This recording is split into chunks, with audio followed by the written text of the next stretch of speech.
So I had this habit of translating and then speaking in English, and I realized that it was hampering my fluency, okay? Especially with people who I knew that they know how to speak English fluently. And with them, I used to hesitate and I used to feel that what if I'll speak something wrong? That is why I used to take time and assemble all the words, translate it, and then deliver.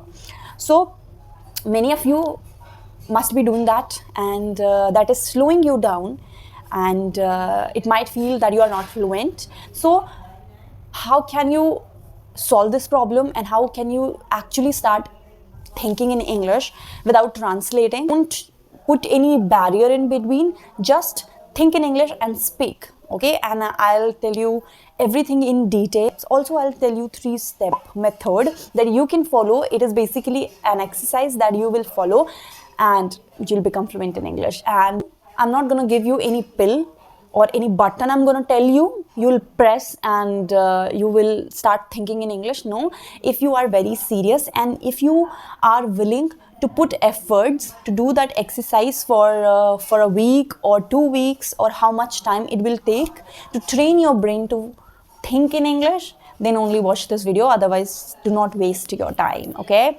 So yeah, let's just start. So first, we will understand why do we translate in the first place, okay? Why translation is a thing. When you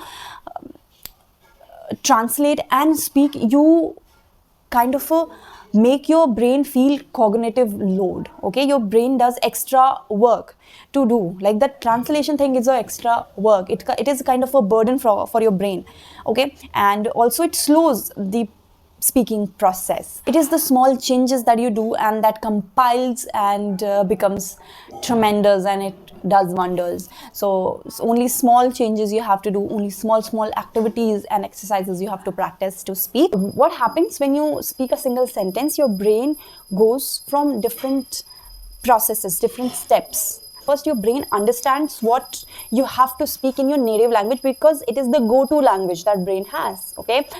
Your brain is already doing so much, and in between it has to translate also. So it is kind of a burden, kind of an extra thing, and translation might take some time because you have to apply the grammar rules, then you have to find the suitable words from your native language and then to the English language. So this translation thing is actually not right. It is actually burdening your brain. So what you can do is that you can train your brain. The way you think in your native language and you speak in your native language, in the same manner you try to train your brain in thinking in English and speaking in English, okay? So here are the golden 3-step exercise that you can do to train your brain. Step number 1 is that you will name the things around you.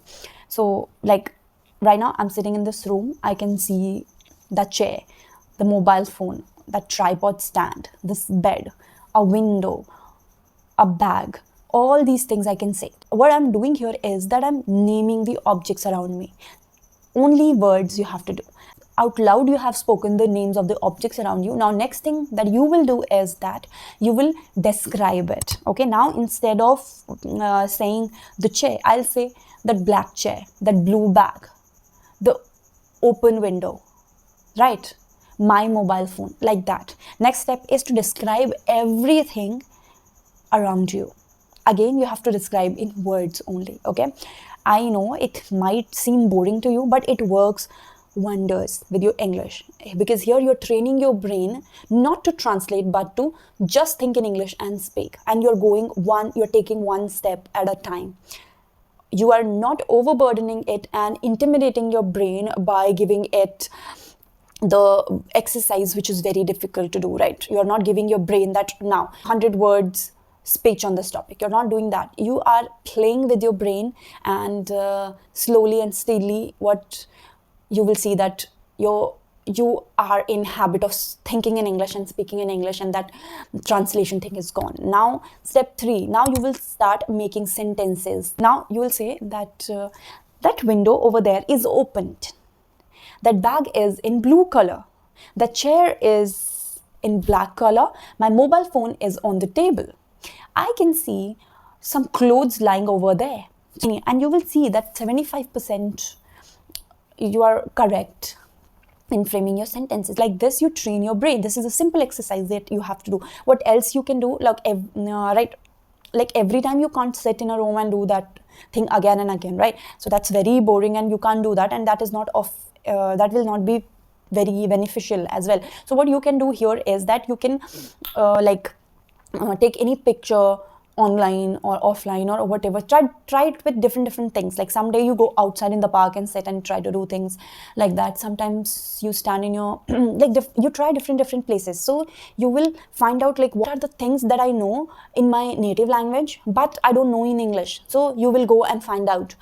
In that way you will learn new vocabulary, plus you will train your brain in speaking English. Also, over time you will see that your English is improving. Literally, you can do this exercise anywhere and everywhere, and you should try to do this exercise at different places. In that way, what will happen is that you'll try this at different place, different things will be around you, and you will pointing and naming all those things them. And then what will happen that, for example, something is kept over there and I don't know what it is called in English. What you will do is that you will search it online, right? So in that way your vocabulary will be enhanced, and you will know how to say particular thing, and also you will be training your brain to speak in English. This simple exercise, believe me, does a lot. And try it at least for 1 week, and then let me know in the comment section how it has worked for you. And I have 100% faith in this exercise because I have tried this myself and I was really shook of the results, and it's actually fine. And yeah, that's it for today's video, you guys. I hope you like this, and yeah, that's it. I'll